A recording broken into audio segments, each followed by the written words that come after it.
ಈಗ CWC ಮತ್ತು MA management authority ಮತ್ತು ಎರಡು ಕೂಡ ಏನು 3,500 ಕ್ಯೂಸಿಕ್ ನೀರು ಬಿಡಬೇಕು 15 ದಿನಗಳ ಕಾಲ ಅಂತ ಹೇಳಿ ಆದೇಶ ಕೊಟ್ಟಿತ್ತು. ಇದು ಬಹಳ ಸಂಕಟದ ಪರಿಸ್ಥಿತಿಯಲ್ಲಿ ತೀರ್ಮಾನವನ್ನ ಮಾಡಿದ್ರು. 9 TMC ಬೇಕು ಅಂತ ಹೇಳಿ ಬಿಜೆಪಿ ನಮ್ಮ ತಮಿಳುನಾಡು ಸರ್ಕಾರ ಅವರು ವಾದವನ್ನ ಮಂಡಿಸಿದ್ರು. ಸೊ ನಮ್ಮ ಯಾವ ಡ್ಯಾಮು ಕೂಡ ತುಂಬಿರಲಿಲ್ಲ, ಮಳೆ ಇರಲಿಲ್ಲ. ನಿಮ್ಮೆಲ್ಲರ ಆಶಯದಂತೆ ರಾಜ್ಯ ಜನತೆಯ ಪ್ರಾರ್ಥನೆಯಂತೆ ಇವತ್ತು ಸ್ವಲ್ಪ ನಮಗೆ ಮಳೆ ಬಂದು ಸ್ವಲ್ಪ ಸುಧಾರಣೆ ಆಗಿದೆ. ಈಗಾಗಲೇ ತಮಗೆ ಹೇಳಬೇಕು ಅಂದ್ರೆ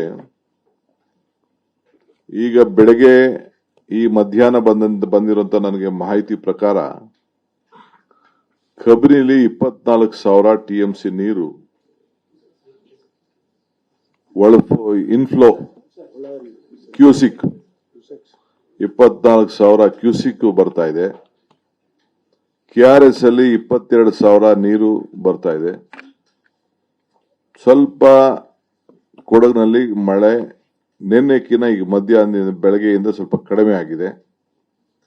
ಹೇಮಾವತಿಲಿ 11,884 ಕ್ಯೂಸಿಕ್ ಹರಿವು ಬರ್ತಾ ಇದೆ.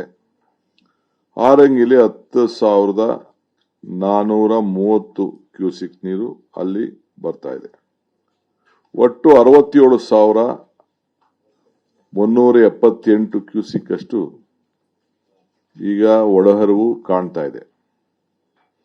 ಕುಡಿಯೋ ನೀರಿಗೆ ನಮಗೆ ಎಷ್ಟೇ ಕಷ್ಟ ಬಂದರೂ ಕೂಡ ನಾವು 40 TMC ಸ್ಟೋರ್ ಮಾಡಬೇಕು. 36 TMC ಕಂಪಲ್ಸರಿ ಬೇಕು. ಇನ್ನು 4 TMC ಅಷ್ಟು ಏನು ನಮ್ಮ ಡ್ರೈಗೆ ಮತ್ತೊಂದು ಸಂದರ್ಭದಲ್ಲಿ ಹವಕ್ಕೆ ಅದನ್ನು ನಾವು ಗಮನದಲ್ಲಿ ಇಟ್ಕೊಳ್ಬೇಕು. ಈಗ ನಮ್ಮೆಲ್ಲ ರಾಷ್ಟ್ರೀಯ ನಾಯಕರುಗಳು ಇಲ್ಲಿ ಬಂದಿದ್ದಂತ ಮಾಜಿ ಮುಖ್ಯಮಂತ್ರಿಗಳು ಮತ್ತು ಕೇಂದ್ರದ ಮಂತ್ರಿಗಳು ಅವರೆಲ್ಲ ವಿಭಿನ್ನವಾದಂತ ಅನೇಕ ಒಳ್ಳೊಳ್ಳೆ ಸಲಹೆಗಳನ್ನ ರಾಜ್ಯದ ಹಿತಕ್ಕೆ ಕೊಟ್ಟಿದ್ದಾರೆ. ಅವರೆಲ್ಲರೂ ಕೂಡ ಇವತ್ತು ಸರ್ಕಾರದ ಪರವಾಗಿ ಸಂಸತ್ ಸದಸ್ಯರಿರ್ಬೋದು, ವಿರೋಧ ಪಕ್ಷದ ನಾಯಕರುಗಳಿಗೆ ಬಸವರಾಜ ಬೊಮ್ಮಾಯಿ ಅವರು,